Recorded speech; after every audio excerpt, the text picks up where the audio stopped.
Hello student, welcome to Atul education. तो friend, इस video के अंदर हम लोग ओसीएम सब्जेक्ट के आईएमपी क्वेश्चन देखेंगे। ये ऐसा आईएमपी क्वेश्चन है कि प्रीवियस ईयर्स के पेपर के क्वेश्चन है जो एग्जाम में पूछे गए हैं। अराउंड यहाँ पर 10 ईयर्स के पेपर है। तो अभी स्टूडेंट हम लोग चैप्टर वाइज देखते हैं यहाँ पे कौन कौन से कितने इंपॉर्टेंट क्वेश्चन है कि एग्जाम में कितनी बार पूछा गया, जिससे आपको एक आइडिया मिलेगा। आप इसके बेस पे अच्छे से प्रिपेयर कर सकते हो और आप खुद समझ सकते हो कि कौन से क्वेश्चन बहुत इंपॉर्टेंट होते हैं जो एग्जाम में पूछे जाते हैं। सबसे फर्स्ट हम लोग यहाँ पे देखते हैं, चैप्टर 1 है प्रिंसिपल ऑफ मैनेजमेंट। इसके अंदर है explain the following terms concept and right the notes. इसके लिए importance of principle of management क्या होता है, टेक्निक ऑफ साइंटिफिक मैनेजमेंट क्या है, कितनी बार पूछा गया है यहाँ पर लिखा हुआ है स्टूडेंट। इसके अलावा है आपका nature of principle of management क्या होता है, any 5 principle of management. Significance of principle of management क्या है। आगे है मैरिटियल रिवैल्यूएशन क्या होता है, सॉरी मेंटल रिवैल्यूएशन क्या है, स्प्लिट द क्रॉप क्या होता है, टीम वर्क क्या है। ये सब क्वेश्चन यहाँ पे टर्म्स एंड कॉन्सेप्ट टाइप्स वाले क्वेश्चन में पूछे गए हैं। दूसरा यहाँ पर फर्स्ट चैप्टर में justify the following statement true और फॉल्स विथ रीजन वाले में principle of management are flexible nature, ये है जो कि 3 बार एग्जाम में पूछा गया है। State the principle of scientific management, एक बार अभी तक पूछा गया 5 मार्क्स के लिए। और state Henry Fayol's any 5 principle of management, बहुत ही इंपॉर्टेंट सर, कई बार एग्जाम में पूछे गए हैं। इसके अलावा state the important significance of principle of management क्या होता है, describe any 4 technique of scientific management क्या होता है, explain any 5 principle of management given by Henry Fayol, और explain the nature of principle of management क्या है। अभी स्टूडेंट हम लोग नेक्स्ट चैप्टर देखेंगे function of management. Function of management में यहाँ पर explain the following terms concept rewrite the notes लिखने के लिए बोला गया है। इसमें इंपॉर्टेंट क्वेश्चन जो होता है वो सबसे पहले है इंपॉर्टेंस ऑफ डायरेक्टिंग क्या होता है, इंपॉर्टेंस ऑफ कोऑर्डिनेटिंग क्या है, इंपॉर्टेंस ऑफ ऑर्गेनाइजिंग क्या है, प्लानिंग क्या होता है, स्टाफिंग क्या है, ऑर्गेनाइजिंग क्या है, डायरेक्टिंग क्या है, मैनेजमेंट क्या है। ये सब इसके इंपॉर्टेंट क्वेश्चन है। दूसरा यहाँ पर इस चैप्टर में study the following case situation and express your opinion, इस टाइप के क्वेश्चन यहाँ पर पूछे गए हैं। इसको मैं रीड नहीं करता हूं, आप लोग खुद कर लेना। डिस्टिंग्विश बिटवीन, इस चैप्टर में सबसे ज्यादा प्लानिंग एंड कंट्रोलिंग का डिस्टिंग्विश पूछा गया है। उसके बाद ऑर्गेनाइजिंग एंड स्टाफिंग का, ऑर्गेनाइजिंग एंड कोऑर्डिनेटिंग का है, कोऑर्डिनेटिंग एंड स्टाफिंग का है, ऑर्गेनाइजिंग एंड डायरेक्टिंग का दिया है, प्लानिंग एंड स्टाफिंग का दिया हुआ है।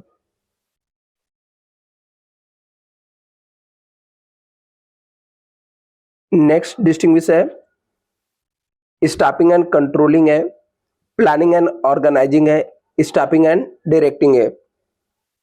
Justify the following statement true और फॉल्स है, आपको जस्टिफाई करके लिखना है फॉलोइंग स्टेटमेंट ट्रू है या फॉल्स है, तो इसके अंदर पूछा गया है। Planning is the basic function of management है। नेक्स्ट यहाँ पे organisation facilitate to administration as well as the operation of the organisation के लिए देता है। Controlling is the last function of management है। और आंसर द फॉलोइंग क्वेश्चन के अंदर स्टेट इंपॉर्टेंस ऑफ कोऑर्डिनेटिंग क्या होता है, state the importance of directing क्या है, और state the importance of planning क्या है। तो ये सब इसके इंपॉर्टेंट क्वेश्चन है। यहाँ पर आंसर द फॉलोइंग क्वेश्चन के अंदर दिया हुआ है डिफाइन द कंट्रोलिंग क्या है, explain the importance of controlling क्या होता है, डिफाइन कंट्रोलिंग क्या है, और उसके बाद आपको एक्सप्लेन करना है कि इंपॉर्टेंस क्या होता है कंट्रोलिंग का। व्हाट आर द ऑर्गेनाइजिंग क्या है, explain importance of organising, sorry importance of controlling क्या होता है, या इंपॉर्टेंस ऑफ ऑर्गेनाइजिंग रहेगा। थर्ड चैप्टर के अंदर जो इंपॉर्टेंट क्वेश्चन है वो है explain the following terms and concept, write the short notes आपको लिखना है। एंड द इंटरप्रेनर क्या होता है, और study the following case situation, तो इसको आप लोग खुद से रीड कर लेना। Justify the following statement true और false with reason. Training broadens the various vision of the entrepreneur। क्या लिखा? Training and broadens the vision of the entrepreneurs है। entrepreneurship is the best sources of self employment से क्या होता है? True और false with reason लिखना है यहाँ पर। इसके अलावा यहाँ पर answer the following question, explain the state the characteristic of entrepreneur क्या होता है, state the function of entrepreneur क्या है, explain the characteristic of entrepreneur क्या है, डेवलपमेंट क्या होता है। आंसर द फॉलोइंग क्वेश्चन के अंदर आपको लिखना है, डिफाइन करना है कंट्रोलिंग क्या होता है, एक्सप्लेन इट्स इंपॉर्टेंस क्या है, व्हाट इज द ऑर्गेनाइजिंग क्या है, एक्सप्लेन इंपॉर्टेंस ऑफ ऑर्गेनाइजिंग क्या होता है। इसके अलावा बिजनेस सर्विसेज जो चैप्टर है इसमें explain the following terms concept with the right the short notes आपको लिखना है। एनी 5 टाइप्स ऑफ बैंक क्या है, प्रिंसिपल ऑफ इंश्योरेंस क्या होता है, फंक्शन ऑफ वेयर हाउस क्या होता है, merit and limitation of air transport क्या है, टाइप्स ऑफ इंश्योरेंस पॉलिसी क्या होता है, बैंकिंग इंश्योरेंस सेंट्रल बैंक, ये सब चीजें यहाँ पर टर्म्स एंड कॉन्सेप्ट में या शॉर्ट नोट्स में पूछे जा सकती है। केस स्टडी इससे भी पूछे गए कई बार। तो इसके अलावा डिस्टिंग्विश बिटवीन कैसे पूछे गए एग्जाम में,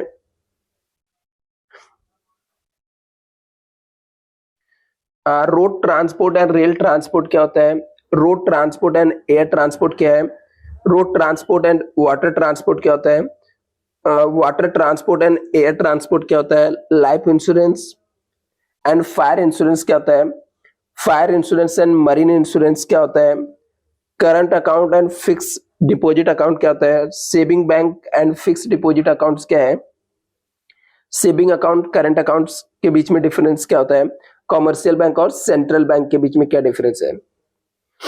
इसके बाद justify the following statement true और फॉल्स विथ रीजन लिखना है आपको। Cash can be withdraw from the ATM at any time, ये आपको जस्टिफाई करना है।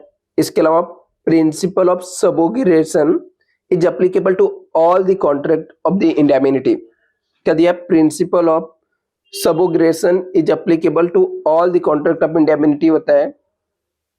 आंसर द फॉलोइंग क्वेश्चन के अंदर आपको लिखना है, state the advantage of road transport क्या होता है, state the various types of warehouse क्या है, state the limitation of air transport की लिमिटेशन क्या है, state the function of warehouse क्या होता है, give any 4 types of warehouse, 4 types के कौन कौन से वेयर हाउस है वो आपको यहाँ पर बताना है। आंसर द फॉलोइंग क्वेश्चन के अंदर आपको लिखना है, डिफाइन द इंश्योरेंस क्या होता है, explain the various principle of insurance क्या है, डिफाइन लाइफ इंश्योरेंस क्या होता है, explain the types of life insurance policy क्या है, डिफाइन फायर इंश्योरेंस क्या है, explain the various types of fire insurance policy क्या है, डिफाइन अ बैंक क्या है, explain the different types of bank क्या होता है, define commercial bank, explain the primary function क्या है कॉमर्शियल बैंक के, state the money remittance service and retail service of postal department क्या है। इसके अलावा what is the insurance, explain the principle of insurance क्या होता है, what is the road transport, explain the advantage disadvantage of road transport क्या है, ये आपको यहाँ पर लिखना है। नेक्स्ट चैप्टर है emerging mode of business. Emerging mode of business के अंदर explain the following terms concept with short notes आपको एक्सप्लेन करना है। जैसे एडवांटेज ऑफ आउटसोर्सिंग क्या होता है, डिसएडवांटेज ऑफ ई बिजनेस क्या है,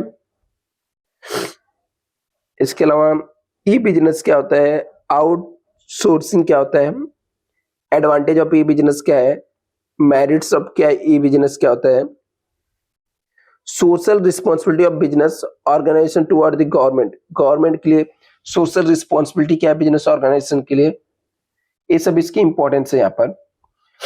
study the following case situation and express your opinion आपको लिखना है। Mister Ved Atharva made his payment by cheque at the same time mister Shlok Samarth made the payment for transfer. तो यहाँ पर केस स्टडी टाइप्स के question है।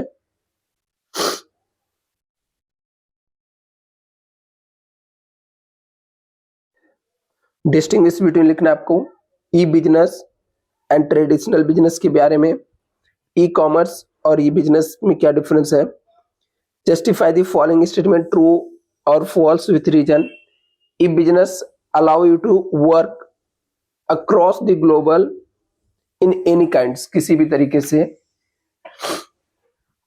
इसके अलावा आंसर द फॉलोइंग क्वेश्चन में step involve in the online transaction. State the advantage of outsourcing क्या है। State the social responsibility of the business toward the employee के लिए क्या है। आंसर द फॉलोइंग क्वेश्चन के अंदर आपको लिखना है explain any 5 principle of management given by Henry foil ने जो दिया है।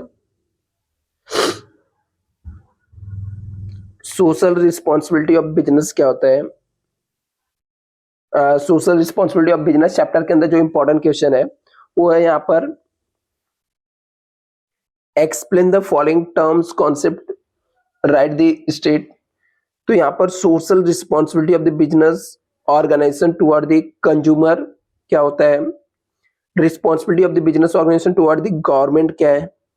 In 5 cases need of social responsibility के लिए क्या क्या जरूरी है। फीचर्स ऑफ बिजनेस एथिक्स क्या होता है। आउटसोर्सिंग क्या है। सोशल रिस्पॉन्सिबिलिटी क्या है। कॉन्सेप्ट ऑफ ट्रस्टशिप क्या होता है। ये सब चीजें यहाँ पर क्या होता है इंपॉर्टेंस यहाँ पर। नेक्स्ट हम लोग बात करते हैं तो यहाँ पे लिखा है study the following cases situation express आपको ओपिनियन करना है। Justify the following statement true और फॉल्स विथ रीजन आपको लिखना है। Management should avoid the workers participation will making the decision. क्या लिखा management should avoid the workers participate will the making the decision में अवॉइड करता है कैसे। यहाँ पे business organisation have the various types of social responsibility. क्या लिखा बिजनेस ऑर्गेनाइजेशन के अंदर बहुत सारे टाइप्स की सोशल रिस्पॉन्सिबिलिटी होती है। जस्टिफाई करना है। Business organisation are liable to control pollution. Business organisation जो है वो लाइबल है किसके लिए पॉल्यूशन को कंट्रोल करने के लिए। State explain the social responsibility of the business organisation toward the government क्या है। State the responsibility of the business organisation toward the employee क्या है। State social responsibility of the business toward consumer क्या है। और state any 5 cases of social responsibility of the business organization. और state the responsibility of the consumer क्या है। Next यहाँ पर कंज्यूमर प्रोटेक्शन एक्ट है उसके अंदर में आपको लिखना है यहाँ पर explain the following terms concept write the short note. Right of consumer क्या है। इंपॉर्टेंस ऑफ कंज्यूमर प्रोटेक्शन क्या है। डिस्ट्रिक्ट कमीशन क्या होता है। लोक अदालत क्या है। जनहित याचिका क्या होता है। तो ये सब इसके यहाँ पर है। डिस्टिंग्विश बिटवीन में आपको यहाँ पर स्टेट कमीशन नेशनल कमीशन का डिस्टिंग्विश पूछा गया है। डिस्ट्रिक्ट फोरम नेशनल कमीशन क्या होता है। डिस्ट्रिक्ट फोरम स्टेट कमीशन और डिस्ट्रिक्ट कमीशन नेशनल कमीशन ये इसके इस चैप्टर से डिस्टिंग्विश पूछे गए हैं। इसके बाद यहाँ पर है justify the following statement true और फॉल्स विथ रीजन आपको लिखना है। Consumer protection act is the base for the consumer. The consumer protection act जो है वो किसके बेस पे है बेस ऑफ द कंज्यूमर। दूसरा यहाँ पर consumer protection act was pass in the interest of consumer के लिए बनाया गया है। There are many way and means to consumer protection. The consumer protection के कई सारे तरीके होते हैं। The consumer protection act was pass in the interest of consumer के लिए बनाया गया है। Consumer have many responsibility, consumer के ऊपर बहुत सारी रिस्पॉन्सिबिलिटी होती है। आंसर द फॉलोइंग क्वेश्चन के अंदर आपको लिखना है state the importance of consumer protection क्या होता है, state the way and means of consumer protection क्या है, state explain any 4 rights of consumer क्या है, state the responsibility of consumer क्या है, स्टेट राइट ऑफ कंज्यूमर क्या है, explain the importance of consumer protection क्या होता है, state any 4 rights of consumer क्या है, explain any 4 need of consumer protection क्या है, और explain the social responsibility of the commercial organisation toward the organisation क्या है। इसके बाद आता है मार्केटिंग। मार्केटिंग जो चैप्टर है इसमें जो इंपॉर्टेंट क्वेश्चन वो है explain the following terms concept and right the short notes आपको लिखना है। प्लेस कॉन्सेप्ट ऑफ मार्केट क्या होता है, explain 4P of product marketing क्या है। इसके अलावा पैकेजिंग क्या होता है, प्रोडक्ट क्या है, ये सब आपको लिखना है। Justify the following statement true और false with reason. Marketing is a significant to the consumer, बोलता है मार्केटिंग जो है कंज्यूमर के लिए जरूरी है। इसके अलावा यहाँ पर आंसर द फॉलोइंग क्वेश्चन के अंदर लिखना है explain the importance of marketing toward the society. Importance क्यों है, एक्सप्लेन करना है इंपॉर्टेंस क्या है मार्केटिंग का टुवर्ड द सोसाइटी के लिए। Explain 4P of marketing mix क्या होता है। Explain the various concept of market क्या है। Explain any 4 function of marketing क्या होता है। ये सब चीजें आपको यहाँ पर आंसर द फॉलोइंग क्वेश्चन के अंदर पूछा गया है। इसके अलावा answer the following question in detail में explain the function of marketing in detail. Detail में फंक्शन ऑफ मार्केटिंग क्या होता है आपको एक्सप्लेन करना है। डिफाइन द मार्केटिंग और explain the function of marketing क्या है in detail. Explain importance of marketing to the society and consumer के लिए क्यों जरूरी है। ये सब इसके इंपॉर्टेंट कॉन्सेप्ट है। स्टूडेंट जो इंपॉर्टेंट क्वेश्चन था इसको आपको पढ़ना है और वीडियो को लाइक करना, चैनल को सब्सक्राइब करके रखना है।